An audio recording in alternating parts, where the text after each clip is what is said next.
Hello, Lucy. This is, someone scolding you for going 90 miles per hour on a highway. What is a particle?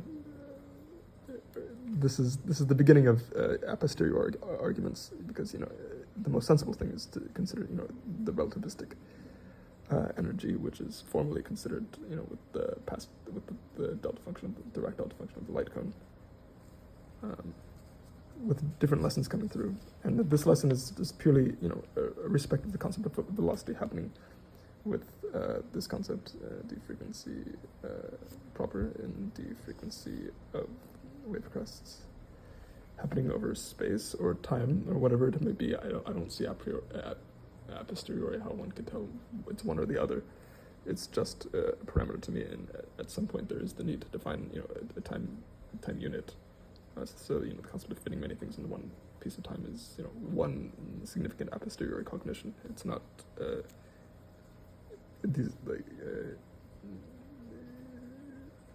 if there's too many specific things happening, it feels too imposed. It's not something I can take realistically. I would rather study the probability theory and just dissect the contradictions and stuff. Which is not the most powerful contradiction. I'm claiming all these contradictions. I do believe that is a contradiction, unless it's just incorrect. Because I did notice in different ways that there were paradoxical things surrounding the integration. So I'm fishing that out. This was Sam Cohen. Still, even with all this is not ground to me. It's not ground for complex analysis. I'm still kicking my feet in the air, so that's the point of claiming that the paradoxes generate stuff. That's how deep this stuff is, like putting my feet in the soil. This would be the deepest sense of ground. And at any point, one is always invited to say that for a pair of real that two vectors of the reals may simply just be nothing other than the complex numbers. And that's something that one feels insecure doing in the middle of complex analysis. Is this the nature of smooth things in complex analysis? That's probably a very specific condition in comparison to real analysis.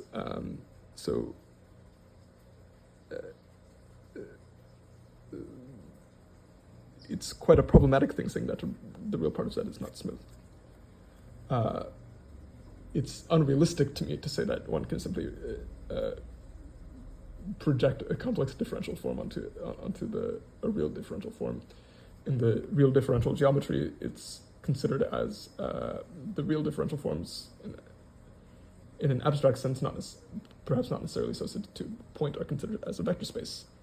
I don't believe there's in a product, and so that would just be called a linear space in Kolmogorov. To emphasize that they relate linearly, and these are not the same exact things as vectors. I would prefer to call them abstract objects. That's why I find that definition attractive. And then doing things with it and attempting to derive things, but it's not formally respected. There's simply a comparison between the cotangent space and the tangent space. That's mostly what that's about. That vibration of logic. Because these are profoundly abstract things to me. I would like to say that one cannot just project and have distinct between the important things happening in the theory. I would like to describe exactly what it's capable of doing, this apparent projection, and show how it's not a full collapse of data. This is the lesson of the Gauss's theorem egregium. That's my personal desires with it. There's a moldiness, there's a soiliness associated to that. It's not exactly the two vectors. It's like maybe a fraction in between. Not literally, but that's the feeling associated to that. That's what I'm aiming for.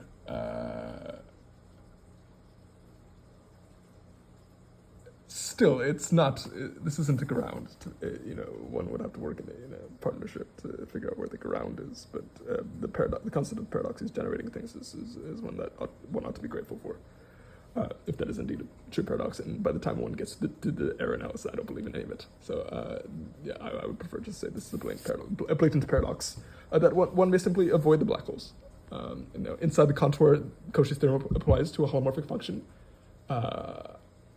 And that's a rational function, and so it's holomorphic away from its poles, and by the estimation lemma is in the same original case, it simply will not will obey will equal the integral on the boundary where the estimation lemma does not apply, which requires a convergent contour, which is a wave in a logically transformed sense. That's the furthest abstracting that one can afford. That's not the same sense of wave in the real analytic sense of uniform convergence, which is canonical wave behavior. One could just stop there and start studying surfing. So this logical transformation is about as much as one can afford in terms of abstraction, and start, resting on things outside of, some a posteriori context. So that's why I like this paradox. Russell's paradox is also a paradox that has to do with the geometry. Most significantly, type theory is simply inappropriate. It's the nature of a line that, no matter what you think is a line, it's not a line. You can't see it. There's no width, no length, nothing. It's simply a set of points. It's too skinny to see. So whatever you think is a line is not a line. A posteriori.